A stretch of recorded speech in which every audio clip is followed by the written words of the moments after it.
Hebreërs 4 vers 12 en 13. Die woord van God is lewend en kragtig.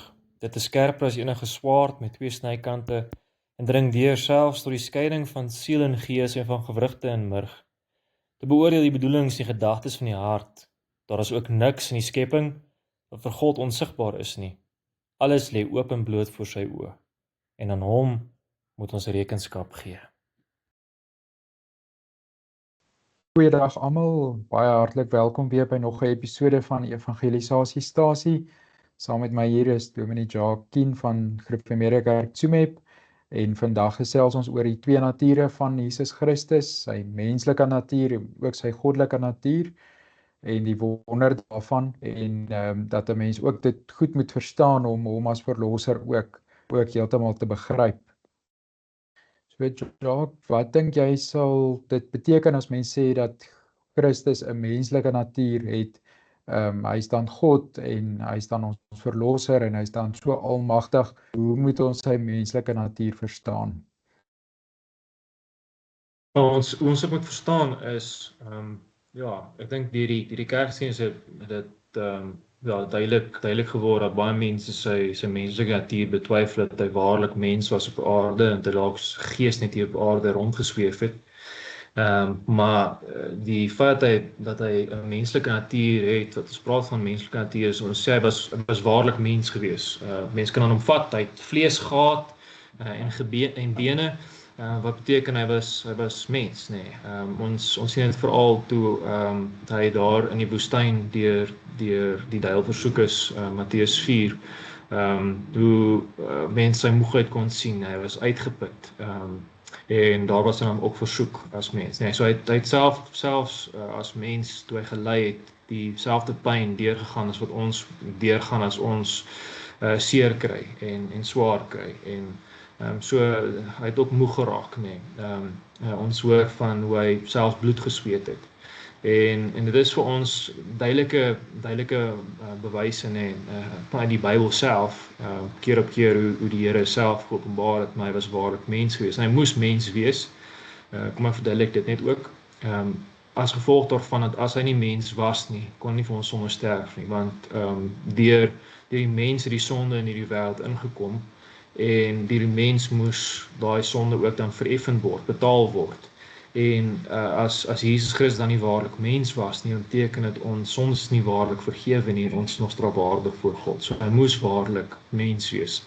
En dis hoekom hy dan ook mens geword en in die wêreld ingekom het en ons kom woon, want God hom gestuur na hierdie aarde toe, om juist die menslike natuur, die vlees aan te neem, maar nog steeds God te wees ook, in sy goddelike natuur.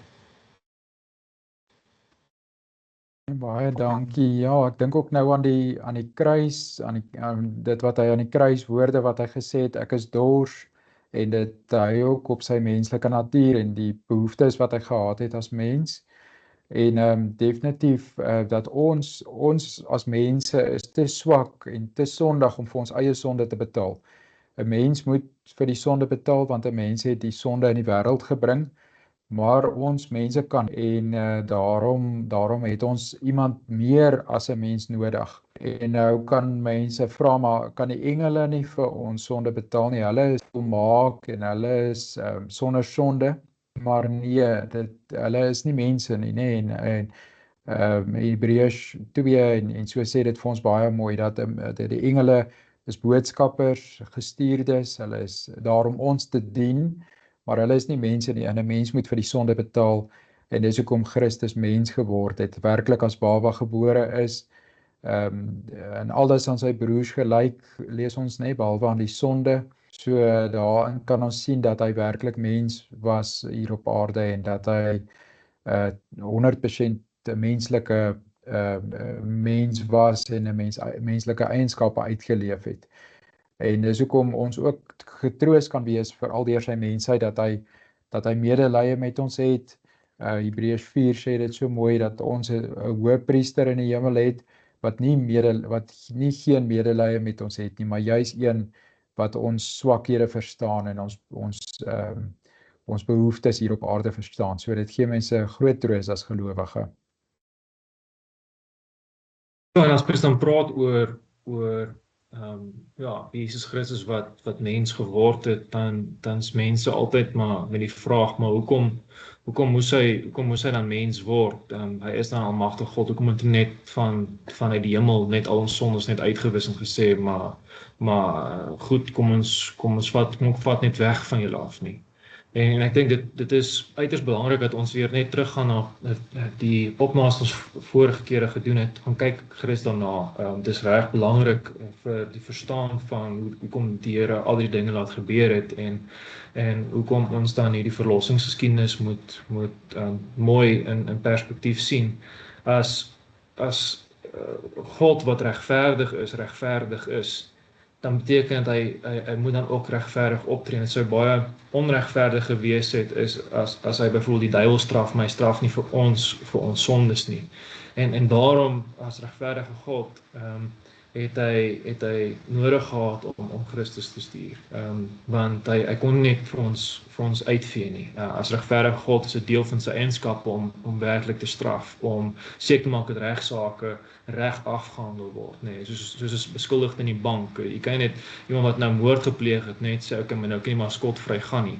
En daai persoon moet boet vir sy sondes. En die enigste manier hoe Paulus nou ook baie mooi vir ons uitbeeld is dat Christus ons uit die beskuldige bank uitgevat het, ons nie homself nie beskuldige bank geplaas het, gesê het, maar ek neem nou die straf vir die gelowiges op myself. En dis dan die mooi. Ons dan ook daar hoor uit Johannes 3 vers 16 dat Christus aarde gekom het sodat die wat hom glo nie verlore sal gaan nie, maar die ewige lewe sal kry. En so dit was uiters belangrik dat Christus moes kom en self ook dan mens word. En is dan mooi uitgewys ook dat Christus wel gebore is uit die maagd Maria, nee. En dit gee vir mens dan ook die troos dat soveel mense van sy geboorte af al 'n pad met hom gestap het. So daar was soveel getuies gewees dat hy waarlik mens was, van 'n papbabatjie tot by sy bediening wat hy dan gehad het, so 'n openbare bediening waar ons deurlopend ook kon sien hoe Christus as mens dan ook gegroei het en sy werk in diens van die Here vrug, die opdragte uitgevoer het, gehoorsaam aan sy Vader was, soos wat die Vader ook in hom opgedra het. Maar dalk net iets om daarbey aan te sluit, dat die regverdigheid van God rakende die sonde, reeds daar in Genesis 2 lees ons al die vers 16 en 17, die God wat met Adam in die tuin praat en sê, van al die bome in die tuin mag jy na hartelus eet, maar van die boom van kennis van goed en kwaad, daarvan mag jy nie eet nie. Van die dag wanneer jy daarvan eet, sal jy beslis sterf. En hier sien ons ook God se regverdigheid oor die sonde. Van die begin af was sy straf op die sonde die dood. Nie lyding of trauma of rampe of wat nie, die straf op die sonde is die ewige dood. En dat God ook sy straf in Jesus Christus dan nou uitgevoer het en dat hy werklik as mens moes sterf, die straf betaal het op die dood. So dan sy volgende eienskap of sy volgende natuur, die twee nature van Christus is sy goddelike natuur en mens kan baie daaroor sê dat hy God ook is, dieselfde tyd wat hy mens is en hy's 100% God en 100% mens. Hy's nie, toe hy hier op aarde was hy net mens en in die hemel is hy net God nie. Hy's heeltyd 100% mens, 100% God. So dalk nog ietsie te sê oor die twee nature, die feit dat 'n mens die twee nature nie kan losmaak van mekaar nie kan skei nie, is vir ons baie belangrik. Maar dalk as jy ietsie wil sê oor die goddelike natuur van Jesus Christus. Ja, goed. Ja, ek dink dis uiters belangrik dat mense daai sê, dit gaan ons verstand te bowe hoe God deur die feit dat Jesus Christus waarlik God was en waarlik mens was. En ons na ons vorige episodes ook genoem dat hy waarlik God was al van ewigheid af. En dat hy nie met begin ontstaan het van sy geboorte af nie. hoe Christus waarlik God en mens kon wees in 'n menslike liggaam, gaan ons verstand te bowe, maar dis hoe God homself ook openbaar, anders kon hy doen wat hy gedoen het nie. Maar die belydenis, die getuienis uit die Bybel, dat hy waarlik God was, is so vir ons te sien vanaf Genesis, Genesis 1, waar die Here sê, kom ons maak die mens na ons beeld, en daar praat die Here van meervoud, ons is in die meervoud, en as mens dan kyk na hoe God geskaap het, en dan sien God die Heilige Gees op die water zweef, en God die Vader dan praat en sê dat daar lig wees, en daar was lig, so hy deur sy woord geskep. Blaai mens na Johannes 1, die evangelie, dan sien mens dat die vlees het mens geword, hy het onder ons kom woon, en dan as jy in die begin van daai hoofstuk lees van Johannes 1, dan staan daar, ek gaan het gerus vir ons voorhou, dit staan daar in Johannes 1 so, en dan kan jy ook 1 Johannes 1 gaan lees ook, wat ook dieselfde getuienis het van dat Jesus Christus waarlik God was, hy word openbaar as die woord van God, waardeur God alles geskep het.